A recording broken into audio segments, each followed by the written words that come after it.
এরকম চিহ্নিত সন্ত্রাসী, এরকম চিহ্নিত দুর্নীতিবাজ বাংলাদেশের মানে ম্যাক্সিমাম রাজনৈতিক দলে আছে। তারা রাজনীতি করতে পারতেছে, আর এখানে একটা ছেলে যে জীবন বাজি রেখে অভ্যুত্থান করে ফ্যাসিস্টকে উৎখাত করছে, এই ছেলেকে মানে উপজেলায় 2টা অফিস নেই তার জন্য দিতে মানে নিবন্ধন দিবে না। নিবন্ধন দিলে কি নির্বাচন কমিশন খেয়ে ফেলবেও? প্রিয় দর্শক, প্রেস রুম থেকে স্বাগত জানাচ্ছি আমি ফারুক শিমুল। ঢাকা এক্সপ্রেসের নিয়মিত এই আয়োজনে আজ থাকছে সাম্প্রতিক আলোচিত দুটি বিষয়। এর মধ্যে আপনারা জানেন, ইতিমধ্যে জেনেছেন যে বিসিবির একটি বিষয়, ক্রিকেটার জাহানার আলম একটি অভিযোগ করেছেন যৌন হয়রানির। অভিযোগ হচ্ছে সাবেক নির্বাচক ও ম্যানেজার মঞ্জুরুল ইসলাম মঞ্জুর বিরুদ্ধে। এই বিষয়টা নিয়ে কথা বলবো। এবং আরেকটি বিষয় হচ্ছে নির্বাচন কমিশনের সামনে এক অনশনে বসেছেন, এটাকে আমরা বলতে পারি যে তার আমরণ অনশন। এটা হচ্ছে তারেক রহমান সাহেব। তিনি চাচ্ছেন যে যে পর্যন্ত তিনি নিবন্ধন না পাচ্ছেন সে পর্যন্ত তিনি অনশন চালিয়ে যাবেন। বিষয়টা বেশ আলোচনায় এসেছে। এই দুটো বিষয় নিয়ে আমরা আজকে কথা বলবো। আমাদের সাথে রয়েছেন ঢাকা এক্সপ্রেসের নির্বাহী সম্পাদক সোহেল অটল ভাই। আমরা প্রথমেই যাচ্ছি বিসিবির ইস্যুটা নিয়ে। এখানে আপনি জানেন যে পেসার জাহানার আলম অভিযোগ এনেছেন মঞ্জুরুল ইসলাম মঞ্জুর বিরুদ্ধে। তিনি যৌন হয়রানির বিষয়ে বেশ কড়া অভিযোগ রয়েছে, বাট অভিযোগ সম্পূর্ণ ভিত্তিহীন বলে দাবি করেছেন মঞ্জু। তো আপনি এই বিষয়টা নিয়ে কি মনে করছেন যে আসলে এই ধরনের অভিযোগ আসলে আমরা কিভাবে দেখতে পারি, আসলে এটা কতটুকু সত্যি বা ভিত্তিহীন কিনা? যৌন নিপীড়ন বা যৌন হয়রানির অভিযোগ বাংলাদেশে তো প্রথম হলো না। নট অনলি আপনার ক্রীড়াঙ্গনে, বাংলাদেশের প্রত্যেকটা সেক্টরেই কখনো না কখনো কোনো না কোনো নারী যৌন হয়রানির অভিযোগ করেছে। সহকর্মীর বিরুদ্ধে হতে পারে, ঊর্ধ্বতন বসের বিরুদ্ধে হতে পারে, হ্যাঁ হতে পারে। এবং রাস্তাঘাটে তো অহরহই বাংলাদেশে যৌন হয়রানি হচ্ছে। তার মানে যৌন হয়রানি এটা বাংলাদেশে একটা কমন জিনিস, তাই না? আর মঞ্জুরুল ইসলাম উনিও ক্রিকেটার ছিলেন, উনি বাংলাদেশ জাতীয় দলের পেসার ছিলেন। উনি ব্যাপারটা অস্বীকার করেছেন, এটাতেও অবাক হওয়ার কিছু নেই। অস্বীকারই তো করবেন, উনি কি এসে বলবেন যে আমি যৌন হয়রানি করেছি? উনি করে থাকলেও অস্বীকার করতেছেন, না করে থাকলে তো অবশ্যই অস্বীকার করবেন। এখন আমি কিভাবে দেখছি তার থেকে বড় বিষয় হচ্ছে যে বিষয়টার একটা তদন্ত হওয়া উচিত, সুষ্ঠু তদন্ত হওয়া উচিত। এই কারণে হওয়া উচিত যে এটা নারী ক্রিকেটার তো একটা মানে খুবই স্পটলাইট আছে এখানে, কিন্তু ইদানিং নারী ক্রিকেটার ভালো খেলছেন এবং সারা বিশ্বেই এই পুরুষ ক্রিকেট দলের পাশাপাশি নারী ক্রিকেট দলও আলোচনায় আছে এখন। তো তারা স্পটলাইটে আছে। তো এইটা একটা মানে দৃষ্টান্তমূলক জায়গা। এখানে যদি যৌন হয়রানির কেউ অভিযোগ করে থাকেন এবং সেটার যদি ঠিকঠাক তদন্ত হয়, তাহলে এটা একটা দৃষ্টান্ত হয়ে থাকবে। সো এটা দ্রুত তদন্ত হওয়া উচিত। কেউ কেউ মনে করছেন যে বিসিবি হয়তো এই জিনিসটাকে চেপে যায়, মানে এখানে একটা ভাই ভাই ব্যাপার আছে যে আমরা তো নিজেরাই এটা সলভ করে ফেলি ভেতরে। তো এই ক্ষেত্রেও কি বিষয়টা এরকম হতে পারে যে না, তারা নিজেরা ছিলেন বলে বিষয়টা হয়তো চেপে গেছেন, বিসিবিতে এরকম হচ্ছিল দীর্ঘদিন ধরেই, আলোচনায় আসেনি, এরকম কি আপনার মনে হয়? হতে পারে, কারণ এখানে ওই জাহানার আলমের যে ইন্টারভিউটা আমি দেখলাম, উনি একজন ইউটিউবারকে ইন্টারভিউ দিয়েছেন। ওখানে উনি বলছেন যে অনেকবার আমরা অভিযোগ করেছি বিসিবিতে, ফর্মাল অভিযোগই জানিয়েছি অনেকবার, কিন্তু এটার কোনো বিচার হয়নি। এখন কি হয়, বাংলাদেশের সামাজিক প্রেক্ষাপটটা যদি আমরা বিবেচনা করি, গ্রামের সালিশগুলি কি হয়, এই ধরনের যৌন হয়রানি বা ধর্ষণ মামলা মানে ইসের মামলা না, থানায় গিয়ে মামলা না, যখন সামাজিকভাবে মামলা হয়, বিচার সালিশ বসে, কি হয় দেখবেন খুব ইন্টারেস্টিং কিছু বিচার হয়। এক হচ্ছে যে ধর্ষক তার সঙ্গে ধর্ষিতাকে বিয়ে দিয়ে দেওয়া হয়। এটা কিন্তু এখনও প্রচলিত গ্রামে, এটা একরকম হয়। অথবা আরেক শ্রেণীর মাতব্বর আছে যারা পয়সাপাতি খাওয়ার জন্য বসে থাকে, যে কার পক্ষে একটা রায় দিয়ে কিছু পয়সা খাবো, যে পয়সা দিবে তার পক্ষে রায় দিব। আবার অনেক সময় কি হয়, ভিকটিম নিজেই চায় না যে ব্যাপারটা নিয়ে অনেক আলোচনা হোক, কারণ এটা একটি বাংলাদেশের ইস্যুতে একটি স্পর্শকাতর ব্যাপার, যে আমাকে যৌন হয়রানি করেছে একজন নারীর জন্য। তো অনেক সময় ভিকটিম নিজেই চায় না যে এটা নিয়ে জানাজানি হোক, গোপনে গোপনে এটা সালিশ মিটিংয়ের মধ্যে ঠিক হয়ে যাক। তো এটা তো আমাদের বাংলাদেশের মানে সমাজের চিত্র।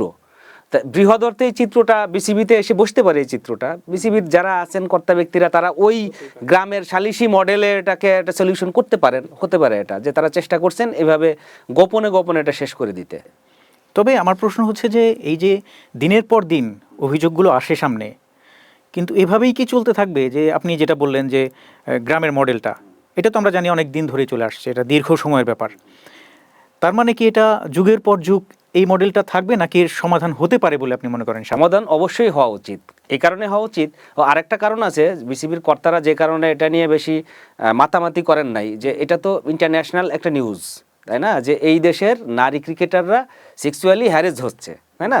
তখন কি হবে, তাদের মান সম্মান, বিসিবির মান সম্মান নিয়ে টান দিবে। এই আরেকটা কারণ চুপ থাকার, এটা যে তাদের নিজেদের মান সম্মান নিয়ে টান দিবে, ইন্টারন্যাশনালি তারা ছোট হয়ে যাবে।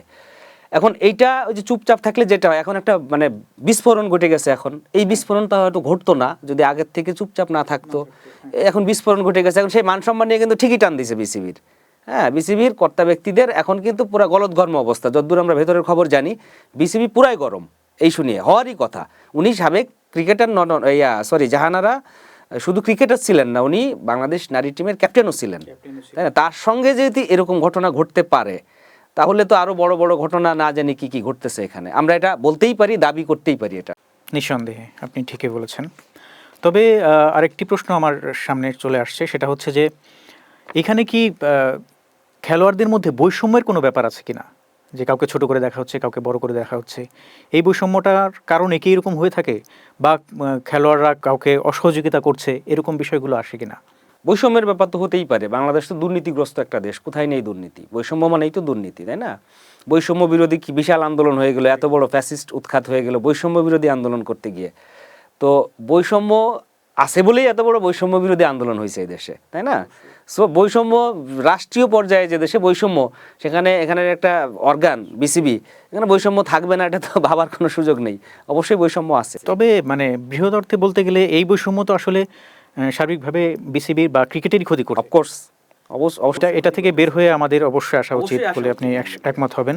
আচ্ছা, এখানে আরেকটি বিষয় আসছে ভাই, সেটা হচ্ছে যে সোশ্যাল মিডিয়াতে দুটো পক্ষ ভাগ হয়ে গেছে। কেউ ক্রিকেটার জাহানারার পক্ষে, কেউ বা মঞ্জুরের পক্ষে। মানে দর্শকরাই যেন বিচার করছে আসলে কে দোষী। তো সেক্ষেত্রে আপনি এই সোশ্যাল মিডিয়ার বিচারটাকে আপনি কিভাবে দেখছেন? এটা আসলে কেমন হওয়া উচিত? সোশ্যাল মিডিয়া তো বিচার করেই, দুইটা কারণে বিচার করে সোশ্যাল মিডিয়া। নাম্বার ওয়ান হচ্ছে যে সমাজে বিচারহীনতা প্রতিষ্ঠা পেয়ে যায়, অর্থাৎ একটা ধারণা প্রতিষ্ঠা হয়ে যায় যে এই সমাজে আসলে লিগালি কোনো বিচার পাওয়া যাবে না, এই দেশে ঠিকঠাক কোনো কিছুর বিচার হবে না, এটা ম্যানুপুলেট করা হবে বিচারটাকে, বিচার প্রক্রিয়াটাকে। তখন মানুষ নিজেরা নিজেরা বিচার করার চেষ্টা করে, এটা একটা ধারণা। আর একটা হচ্ছে যে মানুষের স্বাভাবিক যে অ্যাজাম্পশন, সেটা তো মানুষ প্রকাশ করবেই যে আমার ধারণা এরকম হচ্ছে, আমার ধারণা, বা যেহেতু একটা গুরুতর অভিযোগ, এখানে পক্ষ বিপক্ষও আসবে। আমি দেখলাম যে বর্তমান ক্যাপ্টেন যিনি, ওনার নাম কি, নারী ক্রিকেটের নিগার সুলতানা, সম্ভবত উনিও একটা স্টেটমেন্ট দিয়েছেন ফেসবুকে যে এখানে অনেক ধরনের ঘটনা ঘটে, মানে সেটা সে স্টেটমেন্টটা কিন্তু জাহানারার এগেনস্টে গেছে, অনেক ধরনের ঘটনা গেছে, অনেকে চান্স পায় না ফর্মের কারণে, সেই কারণে অনেক সময় অভিযোগ তুলে ফেলে, এরকমও বলছে। তার মানে এখানে একটা বিপক্ষ বা পক্ষ বিপক্ষ দাঁড়ায় গেছে অলরেডি, এটা দাঁড়ায় যাবে, খুব স্বাভাবিকভাবেই দাঁড়িয়ে যাবে। এই সমাজে যৌন নিপীড়কের তো অভাব নেই, তাই না? এই সমাজে আমরা খুব ভালো করেই জানি অপ্রকাশিত যৌন নিপীড়ন তো অজস্র আছে, প্রকাশিতই তো আমরা গুনিয়ে ঠেস করতে পারি না। তার মানে এই সমাজে যৌন নিপীড়কের অভাব নেই।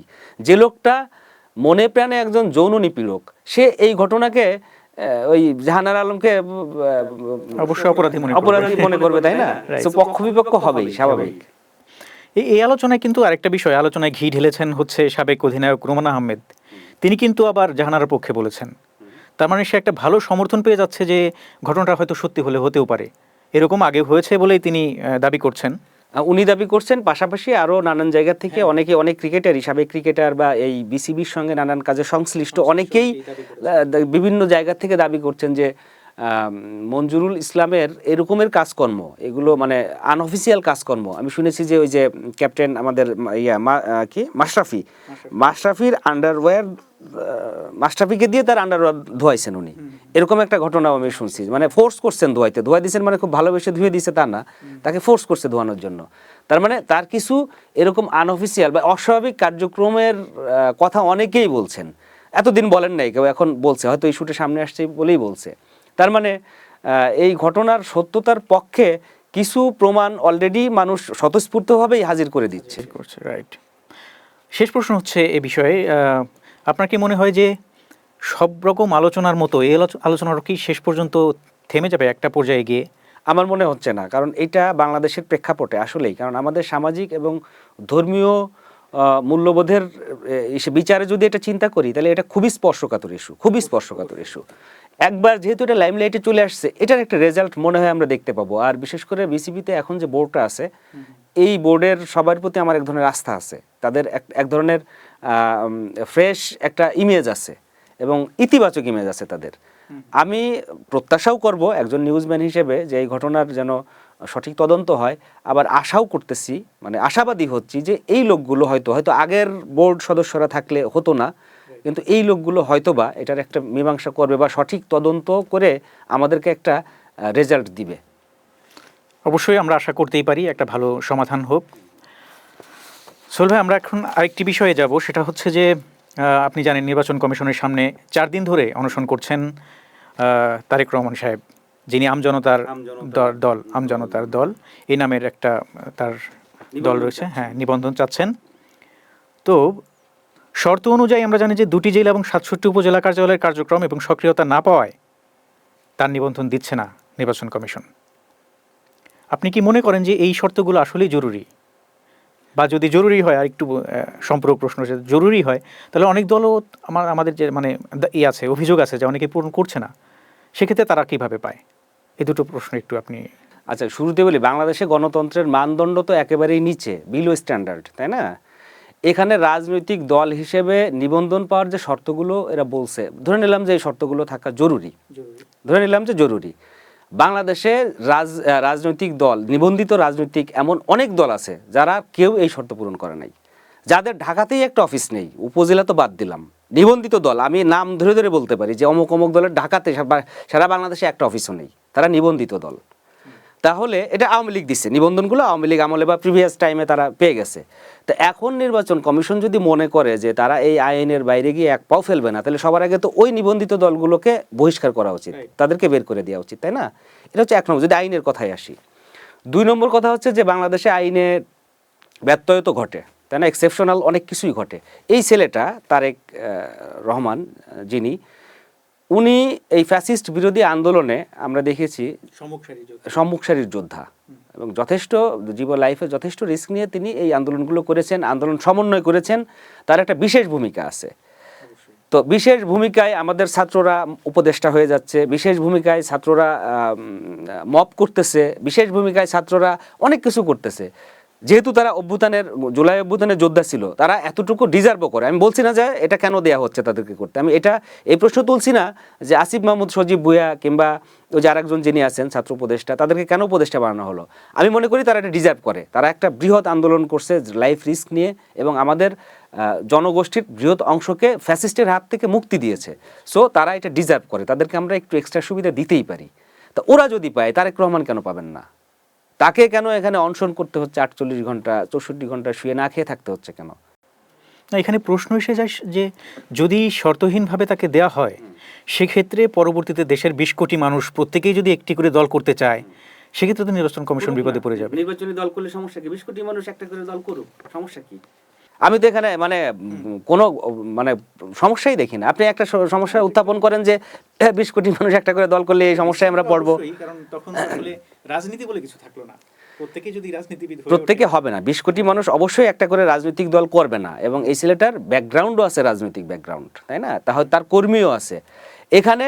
এই যে ধরেন এই যে রফিকুল, কি জানি ওনার নাম, এই যে ডেস্টিনির যিনি, রফিকুল আলম, উনি একটা রাজনৈতিক দল গঠন করছেন। কিসের ভিত্তিতে করেছেন উনি? এটা চিহ্নিত দুর্নীতিবাজ, মানুষের পকেটের হাজার হাজার কোটি টাকা মেরে খেয়েছেন উনি। উনাকে রাজনীতি করার সুযোগ কেন দেয়া হলো? উনাকে ধুম করে রাজনৈতিক দল গঠন করার, নিবন্ধন করার সুযোগ কেন দেয়া হলো?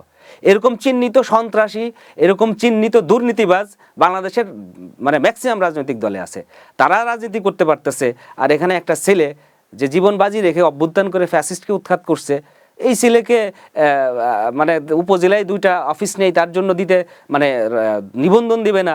নিবন্ধন দিলে কি নির্বাচন কমিশন খেয়ে ফেলবে? ও নিবন্ধন দিতে পারবে না।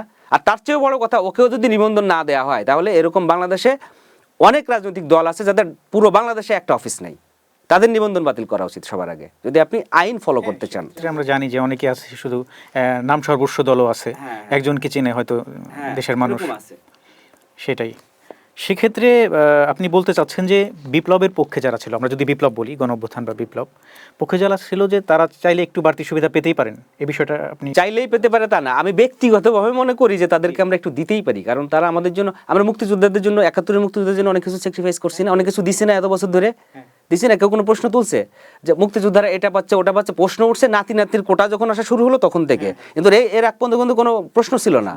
মুক্তিযোদ্ধার ছেলেরা তাদের কোঠায় চাকরি পাচ্ছে, মুক্তিযোদ্ধারা ভাতা পাচ্ছেন, মুক্তিযোদ্ধারা বিশেষ বিশেষ রাষ্ট্রীয় বিশেষ বিশেষ সুবিধা পান, কিন্তু আমাদের কোনো কোশ্চেন ছিল না, কারণ তারা জীবন বাজি রেখে এই দেশটা দিয়েছেন আমাদেরকে, এটা তারা ডিজার্ভ করেন, এদের তাদের দিতে হবে তাদেরকে আমাদের। একইভাবে এই ছেলেগুলো, আপনি একবার চিন্তা করেন, কোনো কারণে যদি শেখ হাসিনা পালিয়ে না যেতেন এবং উনি টিকে যেতেন ক্ষমতায়, এই ছেলেগুলোর পরিবার কি হতো? শেখ হাসিনার মতো ভয়ঙ্কর একজন মানুষ কি করতেন এদেরকে? তা এই ছেলেগুলো যে জীবন বাজি রেখে আমাদের সমাজের একটা বৃহৎ অংশকে বাঁচিয়ে দিল, তো এই ছেলেগুলোর ব্যক্তিগতভাবে আমি মনে করি যে একটু সুবিধা এদেরকে দেওয়াই যেতে পারে সাময়িক সময়ের জন্য, আজীবনের জন্য না হলেও সাময়িক সময়ের জন্য। এবং পাচ্ছে তো, এই যে ছাত্রর উপদেশটা হলো, সাময়িক সুবিধার জন্য তারা সুবিধা পেয়ে গেল না? বা এই অভ্যুত্থানে যারা সম্মুখ সারি, যারা চিহ্নিত যারা ছিল, তারা সবাই তো কোনো না কোনোভাবে রাষ্ট্রের দ্বারা কোনো না কোনোভাবে পুরস্কৃত হয়েছেন। তা ও একার ওর দোষটা কি, ও পাবে না কেন? তাহলে মোটা দাগে আপনার কথায় যেটা আসছে যে আপনি চাচ্ছেন যে যারা বিপ্লবের পক্ষে বা গণ অভ্যুত্থানের পক্ষে ছিল, তাদের জন্য আমরা একটু ছাড় দিতেই পারি বা তাদের নমনীয় হতে পারি, এটা করা যেতেই পারে। এবং আরেকটা বিষয় কিন্তু আপনি খুব, মানে দুটো আলোচনা থেকে একটা বিষয় উঠে আসলো যে আপনি দেশের সিস্টেমের বিরুদ্ধে, মানে প্রতি কেমন যেন একটু ক্ষুব্ধ মনে হলো আপনাকে। দেশের সিস্টেমের প্রতি অবশ্যই ক্ষুব্ধ আমি, আমাদের তরুণরাও ক্ষুব্ধ। এই যে তরুণরা দেখবেন যে মাঝে মধ্যে কথা বলে, এদের কথা কিন্তু দেশের প্রচলিত সিস্টেমের একটু বিপরীতে কিন্তু শোনা যায় মাঝে মধ্যে। আমার কিন্তু সবসময় শুনতে এটা খারাপ লাগে না, মাঝে মধ্যে খুব ভালো লাগে, কারণ আমাদের দেশের যে সিস্টেম, এটা বহু পুরনো সিস্টেম। ব্রিটিশরা একটা সিস্টেম আমাদের ডেভেলপ করে দিয়ে গেছে, আমরা ওটা ভেঙে চুরে খাচ্ছি, যার যার সুবিধা মতো এটা ব্যবহার করতেছি। আমরা নিজেদের কোনো সিস্টেম গড়ে তুলতে পারি নাই, এখন পর্যন্ত নিজেদের কোনো সিস্টেম আমরা স্টাবলিশ করতেই পারি নাই, যে কারণে 2 দিন পর পর আমাদের গণতান্ত্রিক কাঠামো ভেঙে পড়তেছে।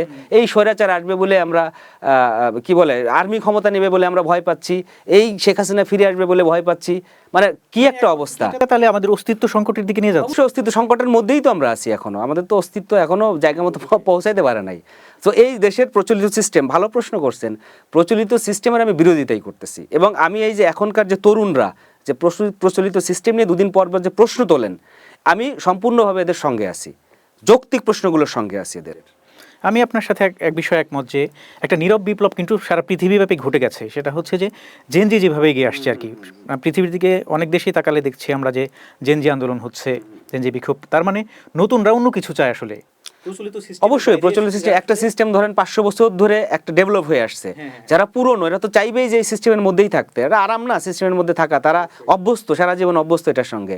নতুন একটা সিস্টেম ডেভেলপ হলে সেটার সঙ্গে মানাতে তাদের কষ্ট হবে, তো এটা তো সারা জীবনই ওই যে রবীন্দ্রনাথের সেই কবিতার মতো, আদমরাদের ঘা মেরে তুই বাঁচা, ওরে নবীন ওরে আমার কাঁচা। তো নবীনরা চাইবেই নতুন একটা সিস্টেম চালু করতে, আর পুরনোরা চাইবে তাদের ওইটাকে এদের উপর চাপাই দিতে, এটা থাকবেই সারা জীবন। আচ্ছা, এখন শেষ প্রশ্ন হচ্ছে ভাই, যে আমাদের দেশে যে বিপ্লবটা হয়ে গেল প্রায় 1.5 বছর হতে চলছে, এমতো অবস্থায় আপনি কি মনে করছেন যে যে উদ্দেশ্যে হয়েছিল, আসলে যে উদ্দেশ্য নিয়ে জনতা ঝাঁপিয়ে পড়েছিল, সেটার লক্ষ্য কতটুকু পূরণ হচ্ছে, বা আপনি এর সম্ভাবনা কতটুকু দেখছেন?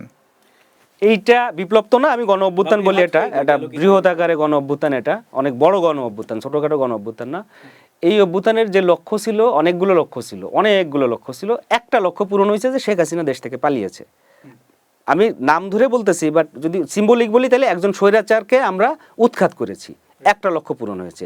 এর বাইরে যে উদ্দেশ্যগুলো আমরা আশা করছিলাম যে অনেক চেঞ্জেস আসবে, এটা হবে সেটা হবে, তার আমি মনে করি যে ম্যাক্সিমামই আসে নাই, 90%ই হয় নাই, 10% হয়তো এগোইছে। এখানে আমি কিছুটা সম্ভাবনা আপনি তেমন একটা দেখছেন? আমি আপাতত দেখছি না। আমার কাছে মনে হয় যে এই যাত্রায়, এই অভ্যুত্থানের যতটা ত্যাগের বিনিময়ে আমরা এই যে ফ্যাসিস্টকে তাড়িয়ে যে একটা নতুন ব্যবস্থার মধ্যে ঢোকার একটা আশা করছিলাম, যতটা কষ্ট হলো, এই অভ্যুত্থানটা আমার কাছে মনে হলো যে বৃথাই গেল। একেবারে বৃথা গেল তাও না, এটাও একটা দৃষ্টান্ত হিসেবে থাকলো, কিন্তু এই অভ্যুত্থানটাকে পুরোপুরি আমরা ক্যাশ করতে পারলাম না। অনেকেই এ বিষয়ে একমত হবেন আপনার সাথে। দর্শক, ধন্যবাদ আমাদের সাথে থাকার জন্য। চলবে, আপনাকেও ধন্যবাদ সাথে থাকার জন্য।